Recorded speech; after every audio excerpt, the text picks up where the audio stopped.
Good evening. Thank you, Titikat, for your nice introduction. 12 years ago, you were a young person, you're still young. I was already an old man. But I think it's good to see that we have been developing in parallel and that we can find common cause also across the generations. And I think that indeed what we see in Europe today, and that includes Germany, is a real, to use your word, a real awakening as regards an understanding of what we're dealing with when we want to deal with China.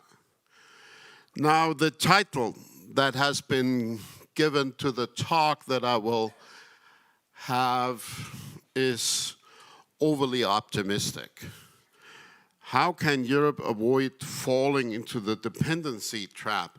Well, I would say we would be very fortunate if that was the question. In reality, we have already fallen into the dependency trap to some degree. I would say Europe and Germany in particular are more dependent on China than we have ever been dependent on Putin. And there has been a wide-ranging realization when we had to bitterly learn that lesson that you should not allow yourself to become dependent on an authoritarian dictator, that this kind of lesson would not only apply to Putin's Russia, it would also apply to Xi's China. But on the other hand, this dependency, and I will later on talk a little bit in describing the kind of dependency that I see, this has not gone unchallenged. And I would indeed argue that we have been working to find ways of moving beyond that dependency for the last 6 years. 2016 was a decisive year, in retrospect, certainly. In that year, the accession protocol that China signed in joining the WTO expired. And the European Union had to make up its mind whether we would grant China market economy status. The European Union had to make up its mind whether we would feel still a need for a special anti-dumping mechanism to deal with unfair trading practices from China. Also, 2016 was the year when, in a surprising move, a so-called private company from southern China gobbled up one of the crown jewels of German industry, the robotics company KUKA. And that came as a major surprise to everybody. Oh, what's happening there? At the time, I was fortunate to be traveling to China and was able to pay a visit to the headquarters of Midea, the company that bought KUKA, and spoke to the management there, and they were quite frank. That was not a management decision. That was a decision that the government took. And the government said, you go buy KUKA and we will finance that.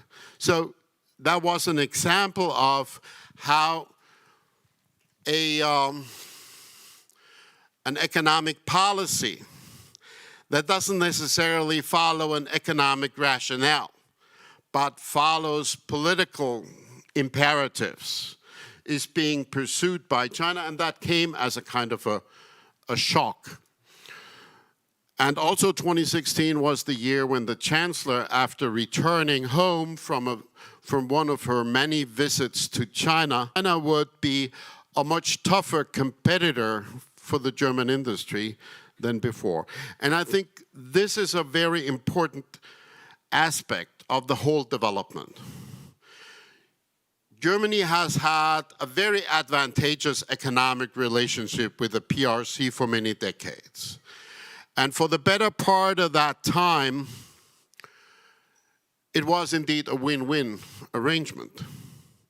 We had a great opportunity of providing China with the luxury cars and the high-tech products that they craved. And in return, we got cheap commodities to flood our market. There was little competition. We were not eager to be in the commodities market, and China was not able to compete in the more advanced technologies. But that began changing. And that could have been foreseen, because obviously, why would China be expected to forego the opportunity of moving up through the value chain? And as they began doing that, they became competitors to the German industry. And if somebody's not a competitor, you don't care that much whether they stick to the rules, whether they apply WTO law. Well, what the heck? They're not impacting your own business negatively. But if your direct competitor doesn't stick to the rules, that makes a difference.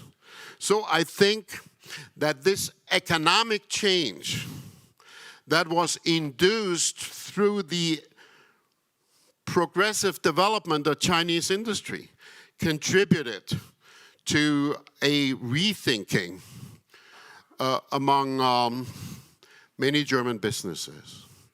And then, of course, that coincided with news that we increasingly got about the human rights atrocities, in particular in Xinjiang. And it coincided with news that we got about Xi Jinping's regime closing down the small gray zones that Jiang Zemin or Hu Jintao had allowed for civil society. And that affected a rethinking. And the European Parliament played a major role there. We forced the European Commission to refuse granting China market economy status and to insist that we would create a new anti-dumping mechanism. That was done in an alliance between 30 European industries and members of parliament from different political groups. That was the beginning of a strong cooperation between members of the European Parliament from different democratic groups as we worked on China. Then the next important year, I would say, is the year 2019. In January 2019, the German Federation of Industry, that's the most powerful lobby organization in the country, published a China strategy that called China a systemic competitor. And that really created waves, because that was the first coherent criticism of the developing economic and political relationship between Germany and China.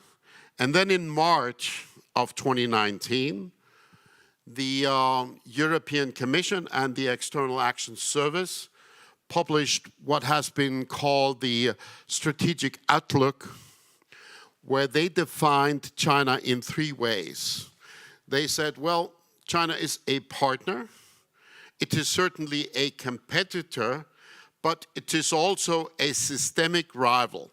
That was a new word at the time. Systemic rivalry means you're really in two different camps. A partner, that's an organization or a person that you can work with to pursue common goals. Really, I find very few areas where we can apply that kind of a definition to the China relations that we have. A competitor is somebody that does not share your goals, but at least they stick to the same kind of rules. You play in the same kind of game, you play for your own success, but you stick to the same rules. But a systemic rival, that's somebody who confronts you in a zero-sum game. So basically what we said is, what the Commission said and the External Action Service said, we are in a confrontational situation also with China. And this analysis of having a systemic rivalry has been spelled out as regards domestic governance, but also as regards the fundamental understanding of how international relations should develop. It was not immediately adopted by everybody around Europe. And that was due to the fact that there were outliers. Germany was one of the outliers in Europe's China policy. The former Chancellor, Angela Merkel, never used the words systemic rivalry. I would say she pursued a defeatist policy. She was deeply convinced that China was going to win the race for domination and that we should accommodate in one way or another. So when she negotiated, for instance, the comprehensive agreement on investment towards the end of 2020, she said several times that we have to conclude that deal because we will never get a better deal. 5 years down the road, we would get less from China, which is, I think, a defeatist kind of approach. But there were other outliers too. There was the so-called 16+1, which has been a format of Central and Eastern and Southeastern European countries, originally initiated by the Polish, all of which hoped to do better business with China by having a special format of collaboration. China tried to use that to drive a wedge. In the end, and this is the first sort of intermediate positive result of the development, the German outlier has been already normalized to some degree, and the 16+1 has almost imploded. It still exists as a 14+1. First Greece joined, then Lithuania, Estonia, and Latvia left. But I don't think it holds much sway, and I would not be surprised if the Chinese would give up on the idea or refrain from investing much. So in that regard, the chance of Europe coming together grew. And it has been effectively used in one dimension, which has been developing trade defense instruments. So Europe traditionally is dominated by a free market philosophy. Multilateralism has been our gospel. Trade multilateralism in the context of the WTO in particular. But we began realizing that this is not enough and that Europe has to develop trade defense instruments to push back against unfair Chinese trading and investment policies. So we came up first with the anti-dumping instrument, then with the investment screening mechanism. We worked on a human rights due diligence instrument. We worked on a procurement instrument. We worked on a foreign subsidies instrument. And now we're working on an anti-coercion instrument to be able to counter experiences like we have been confronted with in the case of Lithuania, where because of a political decision of the Lithuanian government, China tried to coerce that country through direct and secondary sanctions.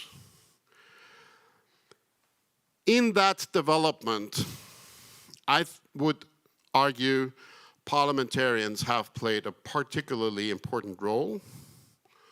So the parliament has influenced to some degree the discussion about trade defense instruments and the need to have them, has influenced also the discussion about the comprehensive agreement on investment, which we have frozen effectively since March last year.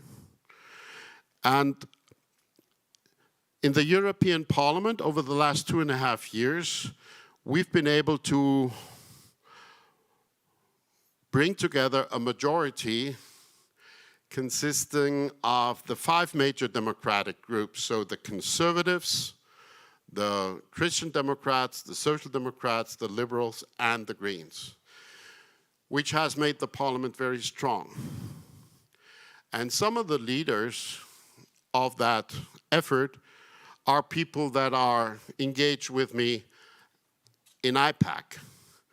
And I really want to applaud IPAC for what they have been doing, what we have been able to do there, bringing together legislators from around the globe to do stuff that parliamentarians can do and that members of the executive branches of government may not be willing to do or daring to do or able to do. We can speak out in a much different way. We can call a spade without looking over our shoulder, and we're doing that. So I want to really commend the work that has been done in that context, and want to encourage everybody, if you have contacts with parliamentarians on a national level or an international level, to make them aware of this opportunity, but also to help them in developing an active China policy on a parliamentarian level. The European Parliament, I have said that, and I'm proud of that, has been very strong, outspoken, but there are, of course, limits to what the European Parliament can do. The European Parliament on its own cannot change the perspective of European China policy. This is why we need support, strong support from national parliaments. My ideal would be to create a phalanx of parliaments where we work hand in hand, putting pressure on the executive branches of government to move in the right direction.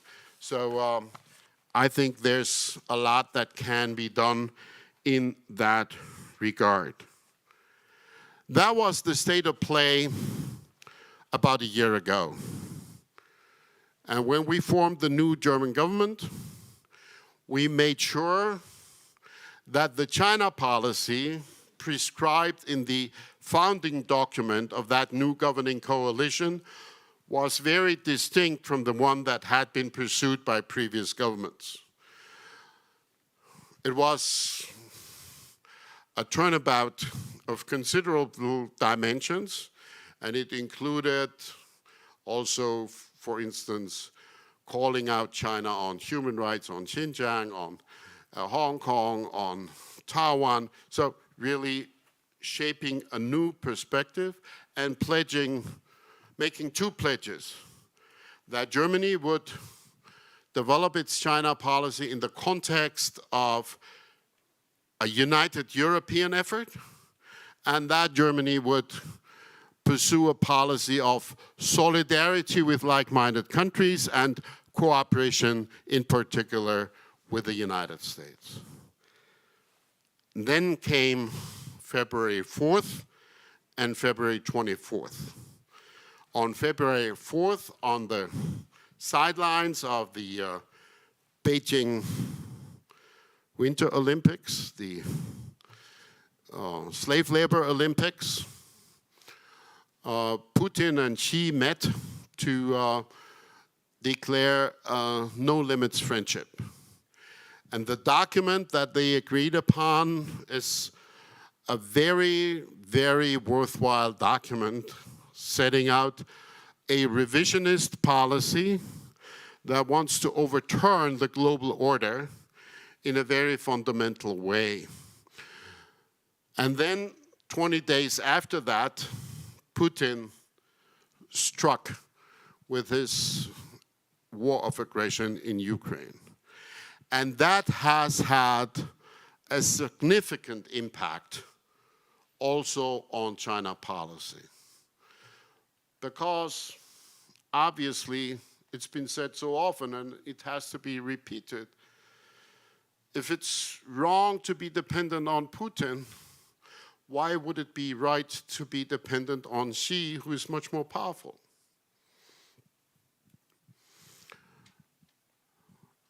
But there's not just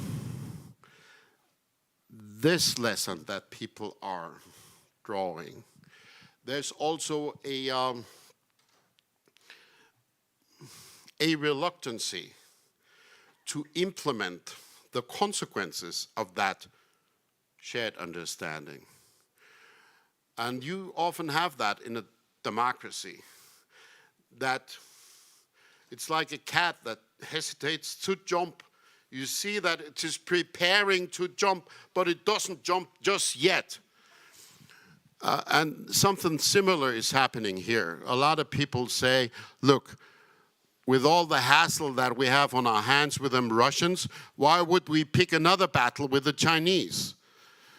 We have enough problems, and we do have a lot of problems with dealing with the fallout of Russia's war. And so we are now in the midst of a really decisive conversation and debate over the orientation, the future orientation of Germany's and Europe's China policy. The government has been mandated to come up with a new China strategy, the first ever German China strategy, that would, that's what we told them, be built on the assessment that China is indeed a systemic rival. And I would say, since that term was invented almost 4 years ago, the shift has been quite discernible. People might have assumed at the time that being partner and competitor and systemic rival is just sort of three elements that might carry the same weight. But that's not where we are really. I believe that the systemic rivalry is the fundamental fact. You can, of course, cooperate with the systemic rival. You can compete with the systemic rival, or push back, or confront. But it's not possible to be a systemic rival on Monday, and for the rest of the week you're not. The fundamental orientation is so clearly adverse that the systemic rivalry is the fundamental defining character of this relationship. And that became very clear in April at the last EU-China summit, which Josep Borrell, the High Representative, called a dialogue of the deaf, because China wouldn't listen. We're now deep in rivalry territory. but not everybody accepts that. And in Germany in particular, there are a couple of vested interests that have, to put it diplomatically, have put too many eggs into that one PRC basket. Volkswagen is doing 40% of its turnover in China and raking 50% of its profits from China. Guess how independent that company is from China. We've seen occasions where the Chinese government would put pressure on Volkswagen to put pressure on us. And they went along, not successfully as far as the European Parliament is concerned, but more successfully as regards some German politicians. And that's not the only case. There's BASF, there's Siemens, there's Bosch, there's BMW. And these companies are now forming a united front against the change in China policy. They published a shared op-ed signed by 8 CEOs of some of the biggest German multinationals opposing the transformation of the China policy of the country. So you can imagine that this is quite an exciting time. And there still is that sentiment among, I would say, a majority of the German business community that is much more critical than Volkswagen is.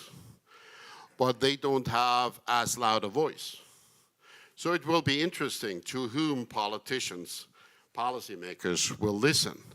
And unfortunately, the Chancellor has signaled that he might listen to Volkswagen more than to the SME.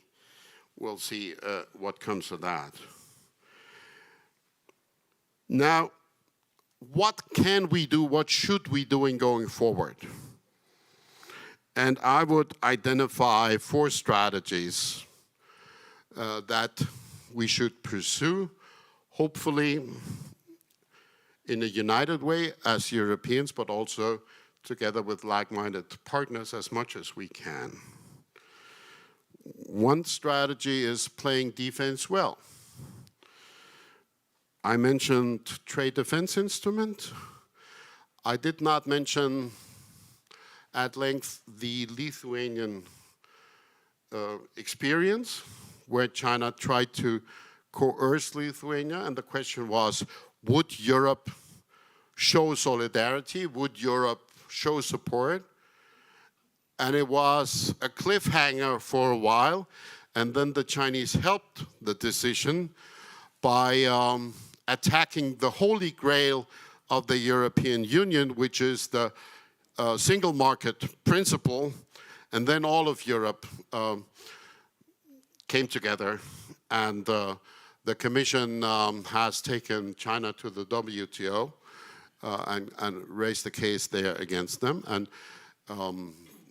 Germany and other countries, including, by the way, the US, have put pressure on some German companies that were under coercion from the Chinese not to source from Lithuania. So the Chinese tried to exert pressure on Lithuania by forcing German companies to refrain from buying anything in Lithuania. That has not happened because of the counter pressure. That's a case where we have to play defense well. And also, when you look at the anti-coercion instrument, that's an instrument that should be designed to bite back if somebody tries, a third country tries to coerce European actors. So far, we have not been able to agree on a meaningful design. And again, that's policy in the making. The Parliament wants to have a dog that bites. The Council wants to have a dog that barks sometimes. And we'll see where we end up. But that certainly is one dimension where we have to go blow by blow. A second strategy is aligning with like-minded countries. I've mentioned that, but I think we should make that a systematic effort. There are some examples where we're doing the right thing or trying to do the right thing, like in the Trade and Tech Council between the EU and the United States, where we try to cooperate on setting common standards, pushing back against Chinese efforts to nationalize standards. For a while, China played ball in creating international standards with ISO or IEC, but more recently, they have tried to impose China standards. So in some deals, trade deals with Belt and Road countries, China has imposed the application of Chinese national standards, even where international standards exist. And as far as I know, there are 50 such agreements that China has completed with different countries.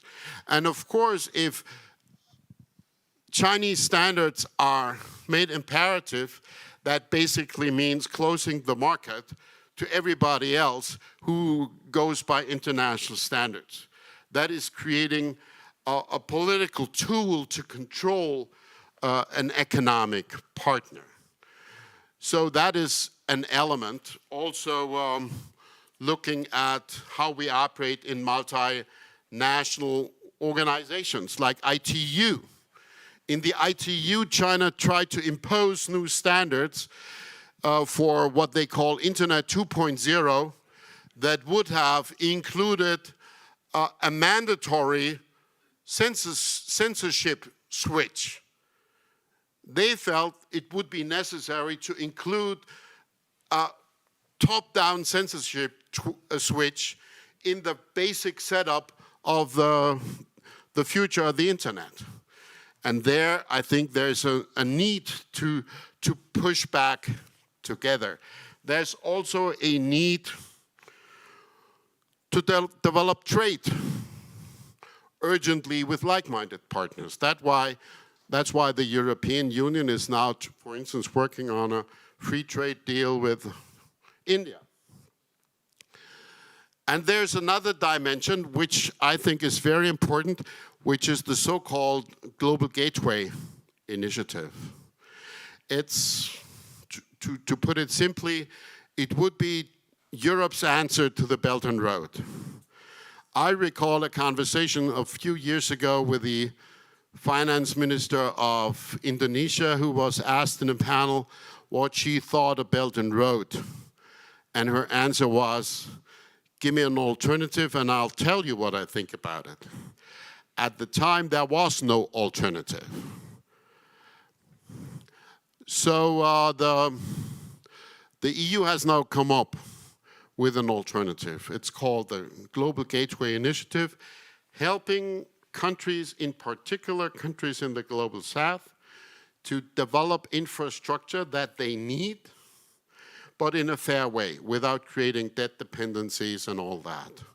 So that is the second element, creating cooperation with like-mindeds. Third, we have to redesign our economic strategy, both in a fundamental way and also as regards priorities. We have been educated to believe that in the end, economy trumps everything. Economic rationale will prevail. Looking at China and Russia, that's obviously not the case. Geopolitics trumps geoeconomics. And the faint hope that there would be a convergence between our economies and the Chinese economy has been a result of that assumption, which has been proven false. So now we have to look at economic operations, at trade, not just under a trade perspective, but also under a geopolitical perspective. And we have to prioritize avoiding dependencies. In the past, avoiding dependencies was not a topic because the assumption was if everything is governed by an economic rationale, then interdependencies bind both sides. There's no problem. Well, in fact, there is, as we saw with what Russia did, and as we have seen with some actions from the Chinese side against Japan, Korea, Australia, Sweden, Norway, and many other countries. And finally, the last strategy that we need to pursue in order to not fall prey to a dependency is to focus on our own environmental, climate-oriented, and digital innovation. Dependencies that we have vis-à-vis China are not overwhelming as we speak. About 2% of Germany's GDP are exported to China. That's a lot, but it would be manageable. More important are the dependencies as regards supply chains. China controls a lot of mining in the critical raw materials, but in particular they control 85, 90, 95% of the processing of such critical raw materials like rare earth. That creates dependencies that could be fatal. We saw that more than 10 years ago when China stopped exporting rare earth because of the fallout they had with Japan over the Senkaku Islands. Some corporates are dependent, but that does not imply that the whole economy is dependent. But the most dangerous dependency would be a technology dependency. If we allow China to control the technologies, the productive technologies of the future, we become a dependent economy, and on the basis of that, a dependent political player. So I think the last element might be the most difficult because it cannot be done in pushing back externally. It has to be done in focusing on the right priorities back home. But I think if we pursue those 4 strategies, in the end, even though we are making mistakes and will continue to make mistakes like everybody does, we can avoid falling into the dependency trap. Thank you.